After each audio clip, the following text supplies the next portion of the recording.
classes, those cohorts are 5 to 30 people. Do you remember when you started, if you're at CSU or whatever institution you went to, you're gonna have thousands in your cohort that started with your freshman year. Classes are gonna range between 5 to 20 students in a class. It also depends on the program, so don't take everything I tell you as like end all be all, right? But you have to do your reading in grad school for the most part, because faculty will know if you didn't do your reading or if you didn't do your assignment, because there's only like 5 of you in the class, and you sometimes have 3-hour classes. So you have to keep engaged in that discussion, which is why you have to do your reading. And I won't lie, I think I made it through undergrad without reading a lot. So don't do that in grad school. They won't catch it. Full-time credit minimum in grad school is 9 credits. So that's 3 classes. I know that sounds like it's not a lot of work, but as Colleen says, it's different. Did y'all feel a shift going from coursework to college coursework? Yes. Okay, cool. I see all of you in agreement. You will feel another shift from undergrad to grad level coursework. That is why you've got less credits as full-time. So I'm gonna give you a little example too, as I talk about like when you scuba dive, you're going deeper, you're creating that expertise in your field. Especially if you're going to get a degree that's thesis or dissertation, so you're doing research. There are master's coursework only programs out there, so you're not doing as much research, but you still become an expert in some area. So I'm a part-time PhD student right now. I'm in the Education and Human Resources program, and that broad field, right, is education. So I was looking at inequity within education.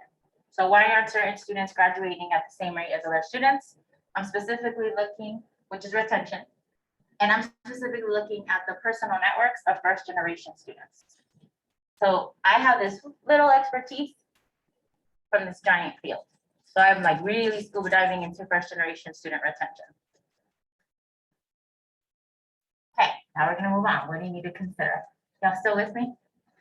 I'm talking a lot because it's a lot of information. It's really hard to not fog up my glasses. All right. So what should I consider? What do y'all remember? Shout out what you remember considering in your undergrad. The school. Okay, what else? Location. Money. The major. The major. Someone who there had their hand raised. Too many people. Too many people. People, Yes, yeah. that's important. Yeah. Do you want to go to a school where there's, a private school that's got like 5,000 students? Do you want to go to a public school that's got like up to 60? Like ASU has, I think, like 90,000 students. So there's some variety. This is similar. When you go to grad school, you're going to want to think about all of these. We'll go through them individually. And I'm just reminding you, this is not an exhaustive list. I know that we're constrained on time, and I know that what I'm sharing with you is based off of my experiences, what I know from doing these presentations and working under the grad school. So there's a lot more to figure out there to think about. So the first one is cost, right? Funding and cost, we all know that's important. As Colleen shared, for the most part, grad school is funded. And this is gonna be really typical if you're doing the research route. So if you're doing a master's thesis or a PhD route, you will typically get funded. And that will come in the form of graduate research and teaching assistantships. That means that typically all of your tuition is covered, and then you get a stipend, which means you get a check from the university monthly, because you're working for them and they're paying you to come here. Usually fees are not paid for, and that's where it gets tricky, because fees are about $1,300, at least at CSU here, $1,300 a semester. So, and stipends vary depending on where you're at. CSU's minimum stipend is $1,740. That is not a lot of money for Fort Collins. Maybe it was 20 years ago.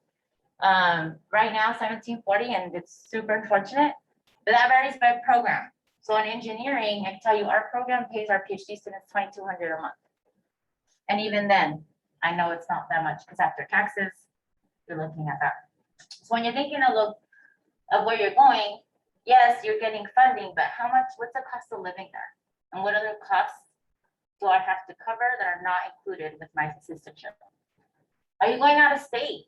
If you're out of state, you might get a first year tuition waiver, but if you don't establish residency or you forget, you're gonna be responsible for paying that difference, which is typically double.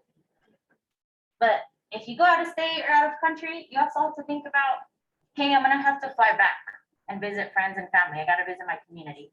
That's another cost that you're gonna accrue. Are you gonna want a bike or are you gonna want a car? Can you have a bike over a car? I would say Fort Collins is a very friendly bike city. I don't do bikes, but I've heard it's really good here. But in the summer, in the winter, some people love biking in the snow. Again, do you want to be doing that? What can you afford? And then when you're applying, the top one, which I forgot about, there's cost. Do y'all remember if you were in TRIO programs in high school, hopefully you got most of your applications paid for. But do y'all remember how much applications were in high school when you were applying to college?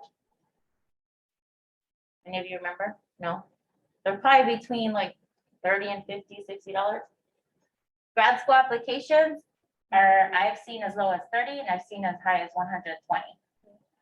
So you gotta pay to apply, and it's not one of those things, right, where if you don't get in, they give you back the money. You also have to pay to get your transcripts ordered. Those cost $7 to $15 per copy. And it has to be a transcript, an official transcript from every institution you attended. You don't need your high school transcript though. Just anything from undergrad, and if you got your master's when you're applying a PhD. So that all adds up. Exams. If you're an international student and you're not from an officially English speaking country, you have to take TOEFL or IELTS. It's an English proficiency exam. That I don't even know how much money it costs, but I can tell you also there's a GRE, which is like the ACT and the SAT, the grad level. CSU, I'm happy to say, for the most part, we are pushing away from requesting the exam for the GRE. Yay, because that thing is $200. And I paid $200 to be told that was really stupid. And I get really mad about that. No one, and I'm not doing things, but look for a program, look and see what program is still requiring the GRE, because they might have a minimum score, they might just require it. And unfortunately for us, we're not requiring that, so that's $200 savings if you come to 60. Then you've got to think about location. So there's a lot to think about, but the main thing I want to tell you all about the field is if any of you want to do, say, marine biology, you probably don't want to do that in a landlocked state like Colorado, right? So you got to think when you shouted out major. That's important, right? For the school you're going to. It's very important in terms of location as well. If you want to do marine biology, I would say go to like UC Santa Barbara, where Stephanie went. It's really pretty campus, and it makes sense. It's by the ocean. We don't have that here, right? You want to also think though about weather, demographics. Like, do you want to be in a place where you can see a lot of diversity? Or are you okay with living in a small town? Right, gentlemen in the back, you said that it's important. Like, how big is the school? How small is the school? Think about that. Do you like the seasons? Or do you want to be in California with no seasons? Well, in Southern Cali, I should clarify that. It's just summer. It's just summer. What about the distance from your personal community? Again, there's costs with that, but then for you personally, where is that location? How is that location going to impact you? And then think about what kind of self-care and hobby options do you have in that location? A lot of people want to come to CSU because we are close to a lot of outdoor activities, and that helps a lot of people for their self-care, right? So be thinking like, where am I? Is it like so rural that I'm an hour away from anything, or am I like in the city? What is it that you would want to be looking for? And then there's options that might be offered online, so you don't even have to move. So consider research and expertise. I have a little eye here. It's like focus on what's the research, what's the expertise.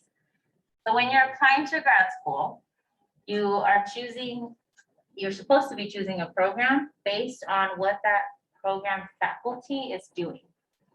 So I, for example, right, if I'm doing first generation retention, I didn't look around a lot because I was already working at CSU. That's another route. So CSU pays for me to be getting my PhD, which is why it's taking me even longer. I'm not doing it full time. So I didn't shop around much.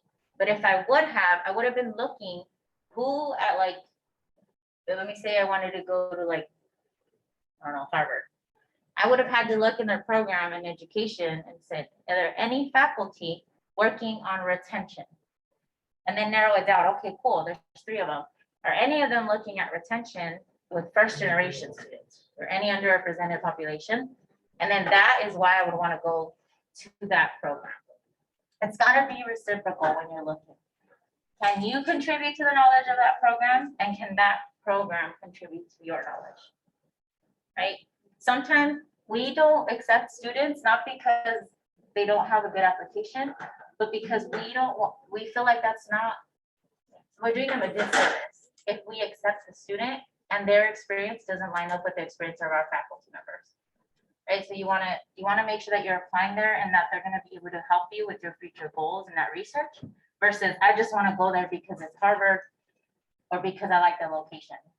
Like, those are great reasons, and there's this really, really important piece that has to do with the research and expertise that you have and that the program has.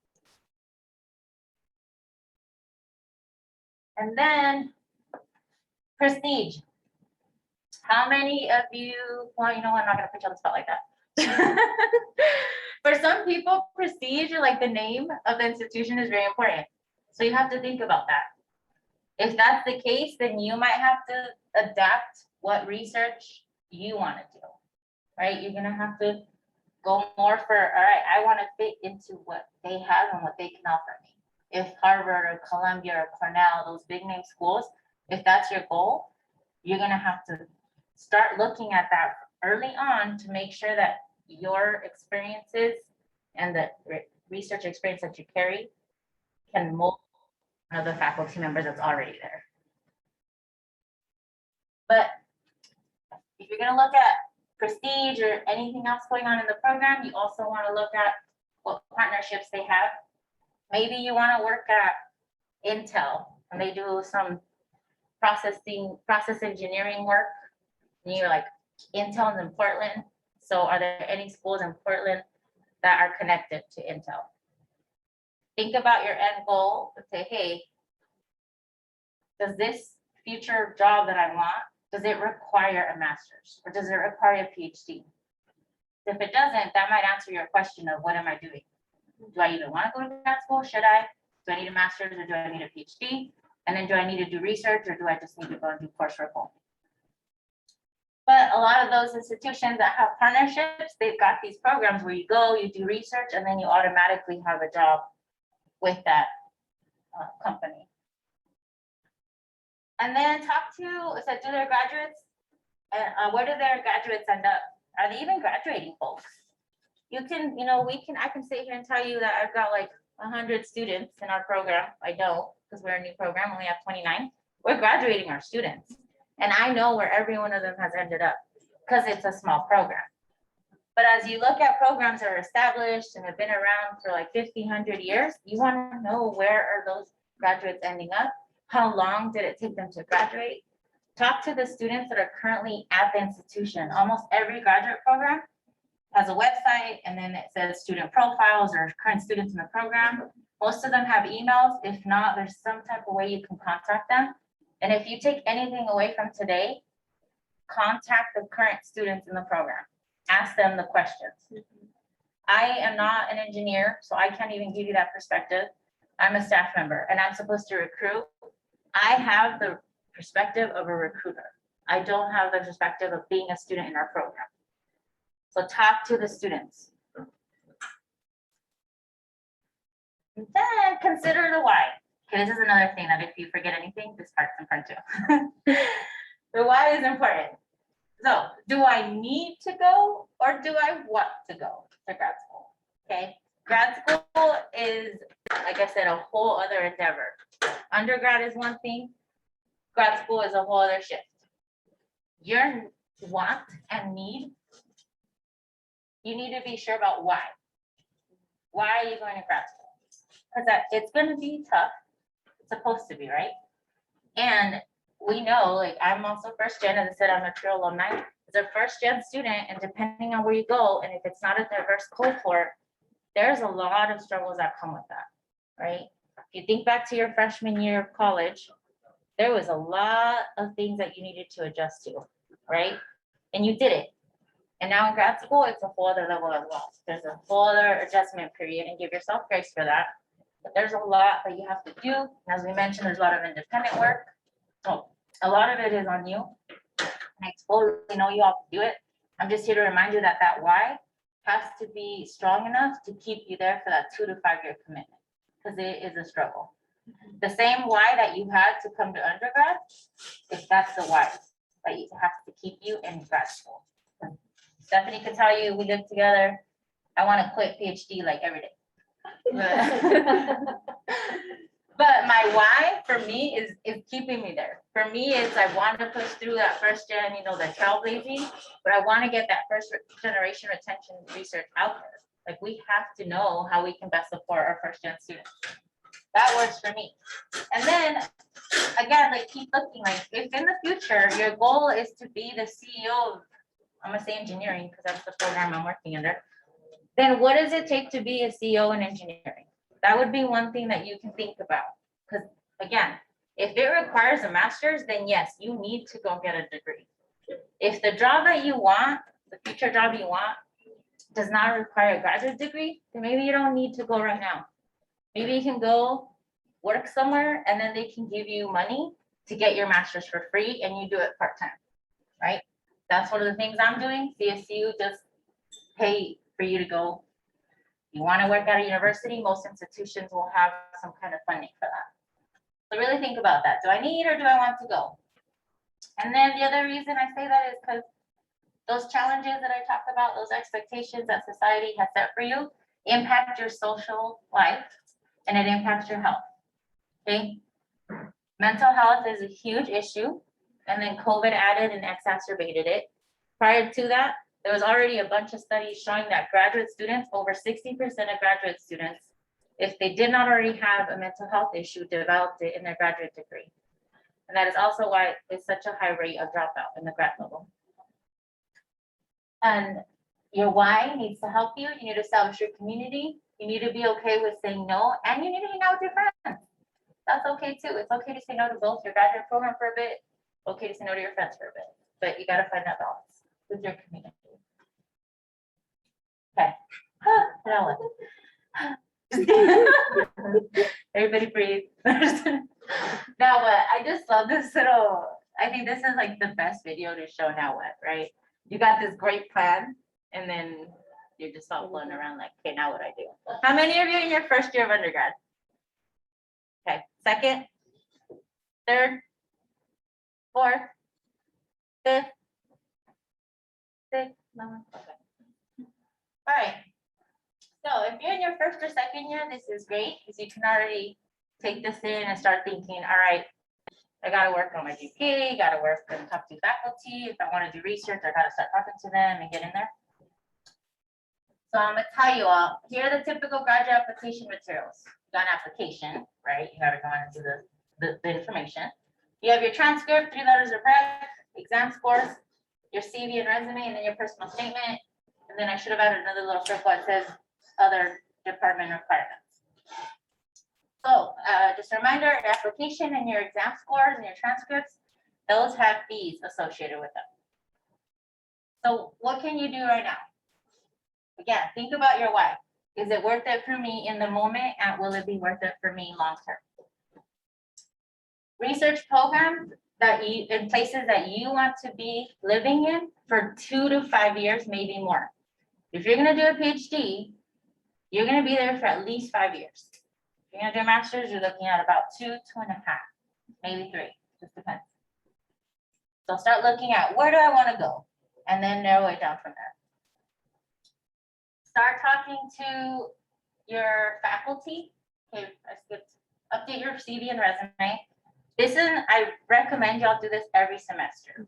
Like, set a little alarm, or maybe every month.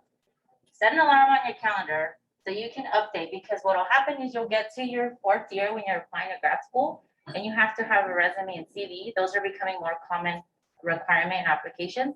And then you're sitting there like, I did a lot in undergrad, and then you can't remember half of what you did. So I encourage you to update your CV or resume. And then reach out to potential recommenders. So I always tell people, if you've been in this presentation, that faculty have a special superpower because I sit in committees and admissions committees. And I'm over here like, look, this is a great recommendation. It says that it's enthusiastically recommended. And I read the letter and I think it's great. And the faculty's like, no, this is a generic letter. This doesn't tell me much about the student. They basically just switched out the name, the course they were in with them, and then said, I enthusiastically recommend, but there's no substance in that letter. They're really good at reading that, I'm not. So when you reach out to your potential list of recommenders, it should be a minimum of 2 faculty members. It could be faculty, it should just be academic, because it could be like a GTA, it could be an instructor, right? Maybe they're not doctor something, or they're not officially faculty on campus. 2 of those letters have to be academic references, because grad school is essentially an academic endeavor. We want to know that you can perform well academically, that you're going to do okay in those classes. The third one could be maybe your research coordinator, or lab mate, maybe your supervisor, anything else you want. If you want 3 faculty recommendations, great. But you need at least 2 of those to be academic. And then have you all heard you get a job because of who you know? Yes, you all know that. Let's take that a step further. It's not just about who you know, but it's how you know that person. And that's what you have to think about with recommendations. That's what I study, networks, right? It's about how you know that person. If I were to need some kind of recommendation, if I can go to Stephanie, well, potentially my professor, and say, Stephanie, are you comfortable writing me a letter of recommendation for graduate school? Here's what I want to do. If Stephanie's iffy about it, I would say, you know what? Let me get back to you on that. Actually, I just thought of someone else in that moment. You can lie, whatever. Because that letter can really make it or break it for you. So you want to make sure that you're going into office hours. You've probably heard that, but I can't stress that enough. You have to get to know your faculty member. And I know they're intimidating, because I didn't like going into faculty hours, and they're scary. And you're like, they do all this research. I don't know what they do. I don't even know half the words. Faculty love talking about their research. They love talking about themselves. So just go in there and just say, hey, I'm thinking about grad school. How did you know you wanted to go to grad school? That simple question, it's not going to put you in a position where you have to talk to them about their research or any fancy terminology you might not know. You're just going to ask them a personal question, and they're going to share their experience with you. And it's great for you to know, why did they go to grad school? What else do I need to think about as I go to grad school? And then you're building rapport with them. And then you're going to be more comfortable, and you're going to go in and talk to them again and ask them about something else. And then slowly you can ask them for that letter of recommendation. I don't know if Stephanie's told you all, but she went in and talked to a faculty member, and like the day of, ended up getting a lab position just from talking to someone. Like, you have no idea what might happen just by going to talk to your faculty. And you need to have that lab experience if you're going to go into research, or any research experience really, because there's not labs if you're doing the social sciences. You need to just have some type of research. So talk to your faculty. And then that last one is, my buddy once told me, just ASK to GET, but I didn't see it spelled out like this, and I had to really think about what that meant. So ASK to GET just means ask to get. If you don't know, or you're just curious, just ask. There are application fee waivers for graduate students. As TRIO participants, if you apply to any graduate program at CSU, if Colleen didn't tell you this, there is a graduate admissions application fee waiver. You go on the link and then you mark, I'm a TRIO participant, you'll get it. Each program though might have different ones. I personally always tell people, just reach out, I can give you a waiver. If it's not a waiver, we end up paying for it, but I'm okay with doing that. So just ask. Also, fun fact, you can apply to your PhD straight from your bachelor's. You do not need a master's. But if you don't have research experience, the likelihood of you getting into a PhD program is slim. But if I would have known that I didn't need a master's, I wouldn't have done the master's. So you can work to that. You can just go straight into the PhD. Okay, and then I have to talk to you about our program, because if you don't know about material science engineering, so you have any engineers in the audience? On the STEM one. Oh, they're in the Most same one. likely. Okay, cool. That's Yeah. okay. But I'm not gonna bore you with this. I'll just let you all, do you have any questions? I talked like a lot and really fast, which I apologize. Okay, so basically what you're saying at the beginning is, don't read classes and avoid the applications at all costs, right? Sorry, you say it again, sorry. And then can you repeat Or it do, after? yeah. Just for our online. Yeah, classes? So basically what you're saying is, don't read and avoid the application deadlines. Yes. Sure. That's the takeaway, yes. No, you have to read, you have to do your readings in grad school, and you want to hit those deadlines on the applications, for sure. What are some takeaways? I want to know that you learned some things. What are takeaways from this?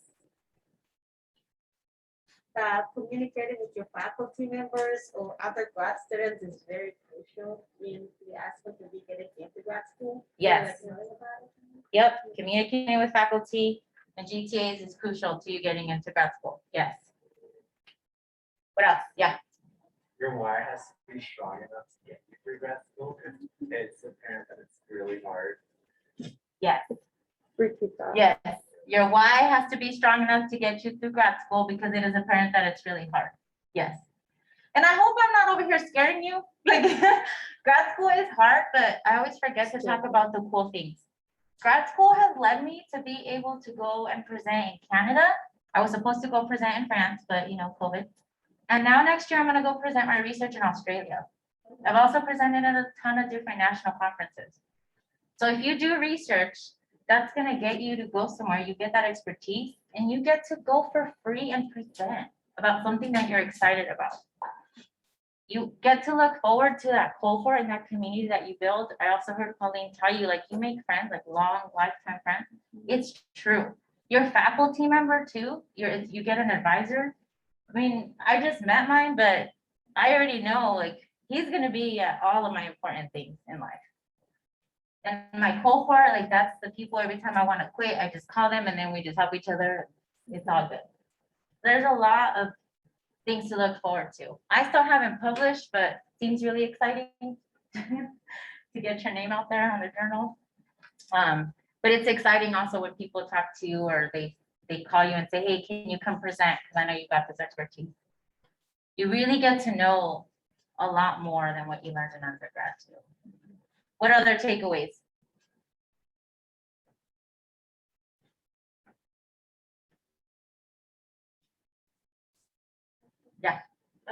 So being an ESL student, So can you elaborate a little more on being an ESL student? ESL or international? ESL. So if you're an English as a second language student, I was that when I was in elementary.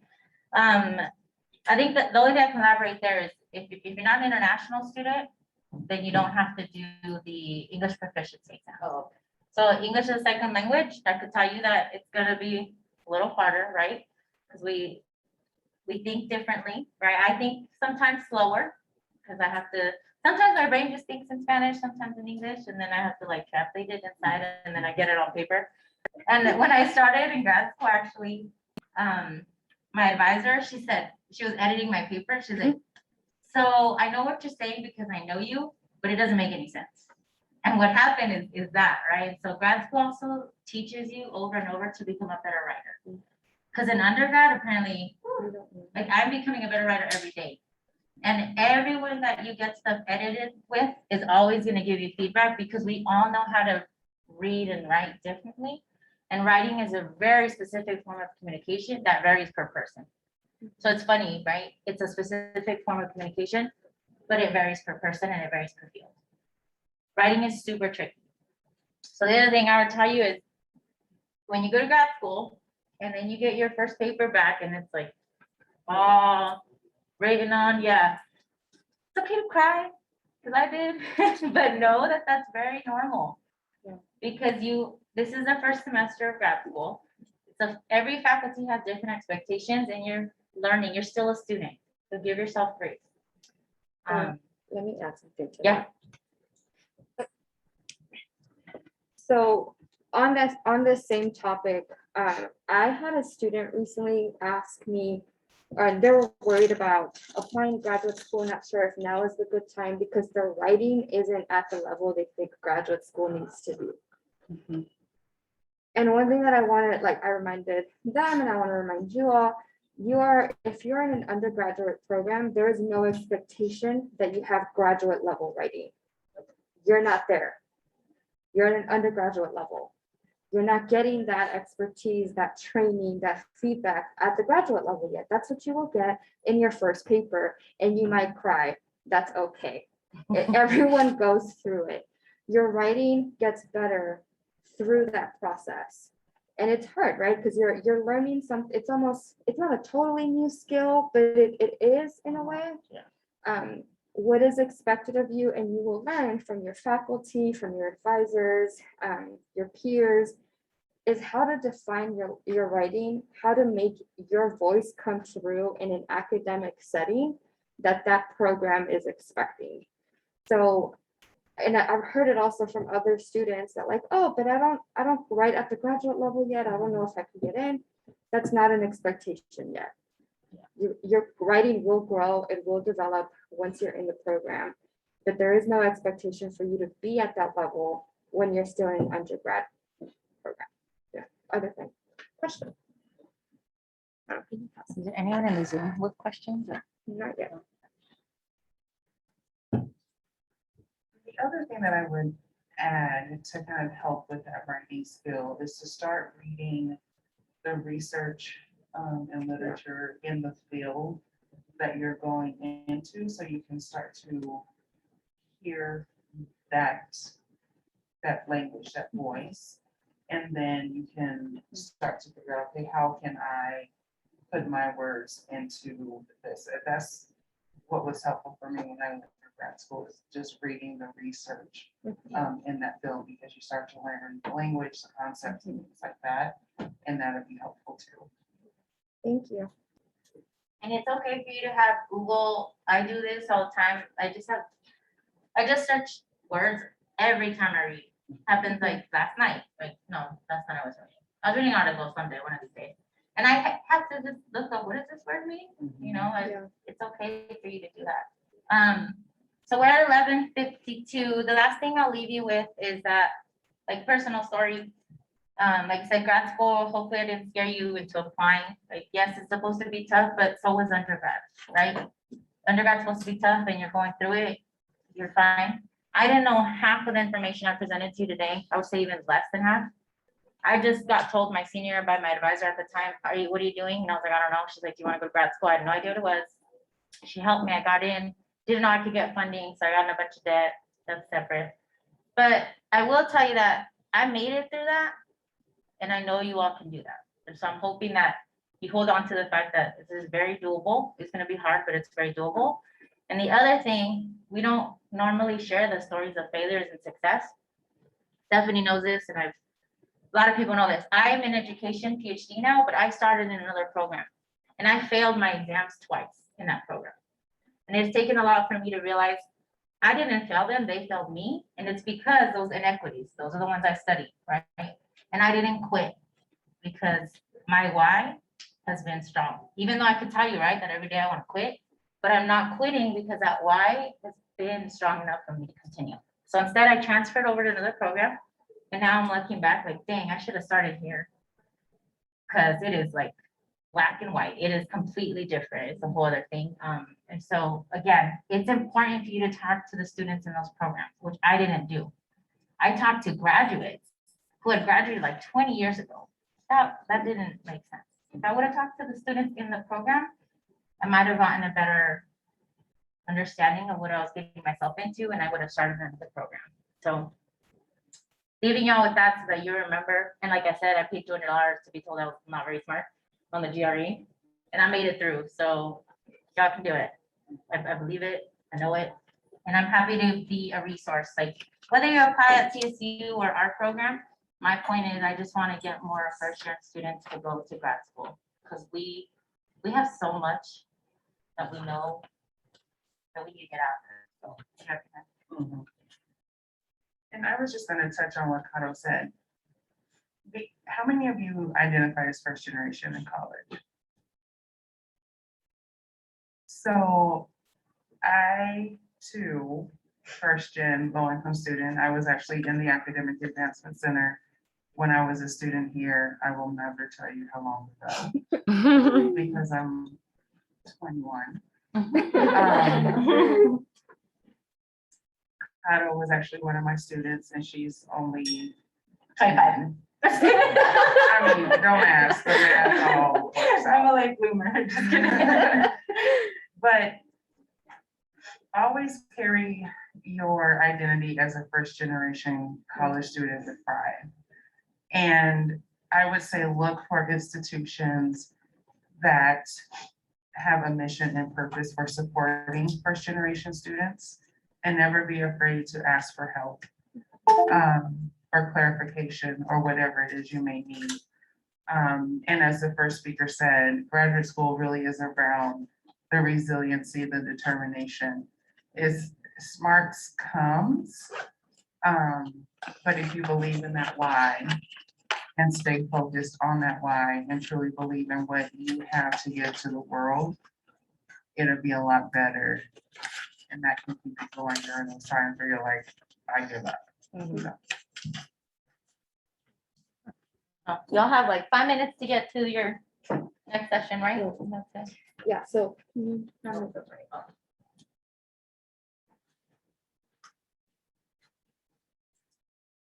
Oh my God.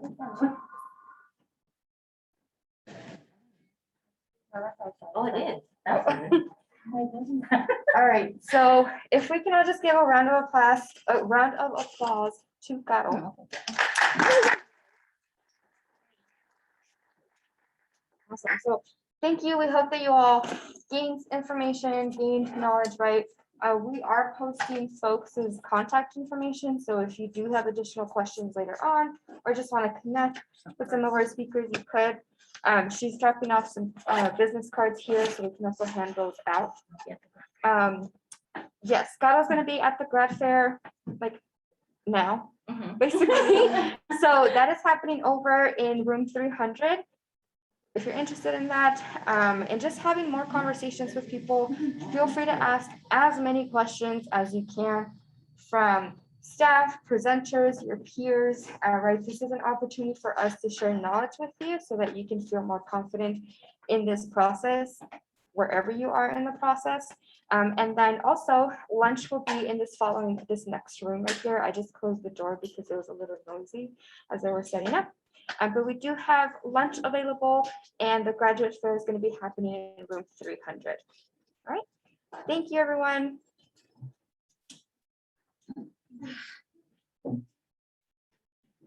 I